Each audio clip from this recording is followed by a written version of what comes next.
लखनऊ से बड़ी खबर आ रही है, उससे आपको रूबरू कराएंगे। बड़ी जानकारी केजीएमयू धर्मांतरण मामले में इस वक्त की बड़ी जानकारी आपको बता रही हैं। एसटीएफ में नए सिरे से शुरू की गई है केजीएमयू धर्मांतरण मामले की जांच। पैथोलॉजी और सीसीएम विभाग के एचओडी को जल्द नोटिस जारी होगा। दोनों विभागों के डॉक्टरों और कर्मचारियों के बयान पर एसटीएफ इस पूरे मामले को दर्ज करेगी। डॉक्टरों और स्टाफ के मोबाइल नंबर और कॉल डिटेल्स खंगाले जाएंगे।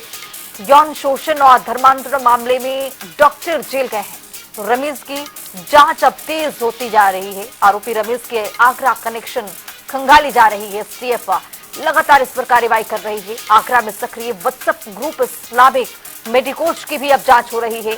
ग्रुप एडमिन और सदस्यों से पूछताछ की तैयारी है। एसटीएफ ने फैक्ट फाइंडिंग कमेटी की 160 पन्नों की रिपोर्ट ले ली है। विशाखा कमेटी की 150 पन्नों की रिपोर्ट का अध्ययन शुरू होगा। रिपोर्ट में मुख्य बिंदुओं के आधार पर साक्ष्य भी अब जुटाए जाएंगे। यानी कुल मिलाकर अब शिकंजा यहां पर कसता हुआ।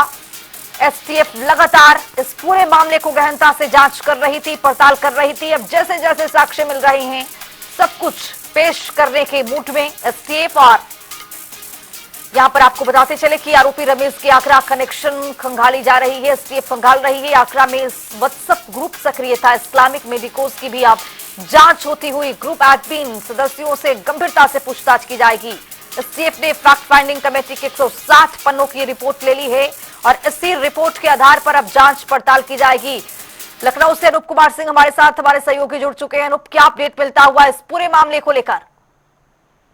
देखिए, जिस तरीके से केजीएमयू में एक डॉक्टर के साथ जो मामला हुआ, उसके बाद लगातार बवाल होते रहे। तमाम हिंदू संगठन वो भी आरोप लगाते रहे और जिस तरीके से केजीएमयू प्रशासन और लगातार जो महिला आयोग की तरफ से कहीं न कहीं वहां पर जा करके जिस तरीके से वहां हंगामा हुआ, इसके बीच अब कहीं न कहीं मामला एसटीएफ को जांच सौंपी गई है। एसटीएफ ने पूरे मामले की जांच शुरू कर दी है।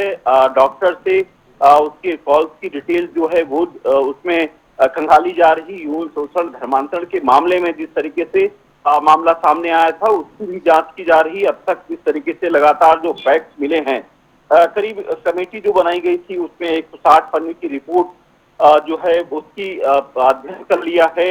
पूरे विशाखा कमेटी की जो रिपोर्ट 150 पन्ने की रिपोर्ट थी, उसका अध्ययन शुरू कर दिया है। डॉक्टर का भी उसमें बयान यूपीएससीएफ वहां ले सकती है। जो पीड़िता है उसके उससे बयान भी ले सकती है। तो कुल मिला के अब यूपीएससीएफ अपने पूरे मामले को अब पूरी तरीके से जांच कर रही है और इसकी जांच रिपोर्ट जल्द ही जल्द तैयार करके और पूरे मामले में जिस तरीके से बवाल हुआ, धर्मांतरण का आरोप लगा और डॉक्टर जिस तरीके से रमीज था उस पर आरोप लगे, उसके बाद जो विशाखा की रिपोर्ट आई थी उसमें भी डॉक्टर जो आरोपी साबित हुआ था, यानी कहीं न कहीं जो आरोप लगे थे वो सत्य साबित हुए थे। उसके बाद इस मामले पर पीड़िता को इसने मुकदमा लिखाया और मुकदमा लिखने के बाद जहां यूपी पुलिस जांच कर रही थी, उसके बाद धीरे धीरे मामला गर्माता गया। यहाँ तक कि तमाम जो संगठन थे, हिंदूवादी संगठन या सामाजिक संगठन, वो भी वहां पर और जिस तरीके से वहां पर अपर्णा यादव उपाध्यक्ष महिला आयोग, राज्य महिला आयोग की, वहां पर जाकर के जिस तरीके से वहां बातचीत हुई, उसके बाद मामला तूल पकड़ गया है और अब धीरे धीरे यूपीएससी अब इस मामले में जांच कर रही है। हालांकि आरोपी डॉक्टर जेल में है, लेकिन पूरे मामले की जांच होगी कि वाकई वहां धर्मांतरण की ऐसी हुआ था या फिर इसके पहले किस तरीके से धर्मांतरण किया कोई रैकेट तो नहीं। अनूप, इस पूरे मामले में रमीज के आगरा कनेक्शन को भी एसटीएफ अब खंगाल रही है। व्हाट्सएप बाकायदा ये ग्रुप बनाया गया था, इस्लामिक ये ग्रुप बनाया गया था और इस ग्रुप के जरिए बहुत सारे साक्ष्य अब मिल रहे हैं। यानी इस पर भी अब एसटीएफ की निगरानी है और इस पैनी नजर के साथ साथ एसटीएफ इस पर भी ध्यान दे रही है कि आगरा कनेक्शन क्या कुछ रहा है रमीज का, चूंकि वहां से भी कुछ इनपुट इनको मिल रहे हैं।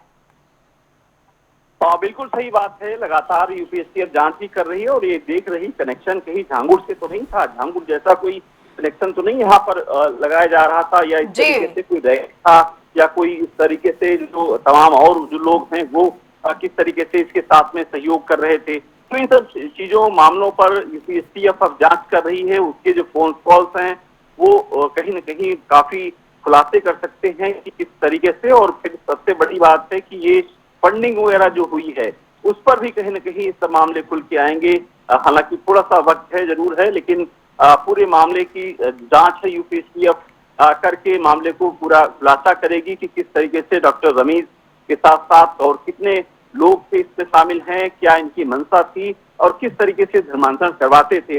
हालांकि केजीएमयू को लेकर के जिस तरीके से वहां पर तमाम और भी फोटो वायरल हुई थी कि वीसी ऑफिस के बाहर तमाम जो मुस्लिमवादी संगठन वहां पर कार्यक्रम किया, इन सब चीजों को लेकर संदिग्ध कहीं घेरे में आते हैं और लगातार इसको लेकर हिंदू संगठन वहां पर मांग कर रहे हैं कि ऐसी गतिविधियां हैं तो कहीं ना कहीं सरकार को कार्रवाई करनी चाहिए। बिल्कुल, बहुत शुक्रिया अनूप तमाम जानकारी के साथ जुड़ने के लिए। तो आपको बताते चलेगा 160 पन्नों की रिपोर्ट है और 150 पन्नों की रिपोर्ट का अध्ययन शुरू हो चुका है।